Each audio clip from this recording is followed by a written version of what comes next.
来继续来看台中大里东营立体停车场使用率真低，开幕无到10天，业者就紧急来落价来促销。区议员批评讲，这地方老早就反映讲这收费伤悬咯，但是市府就是唔听，结果去互市民来抵制，无愿意甲车停入来。另外，有市议员来建议，伫这个停车场的周边来增设着 U-Bike 的铁马站，互停车的民众更加利便。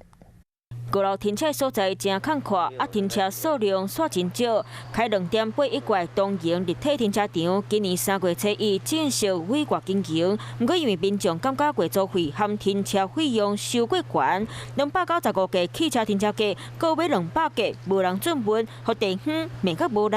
那我想这个承租的单位应该好好的再检讨一下。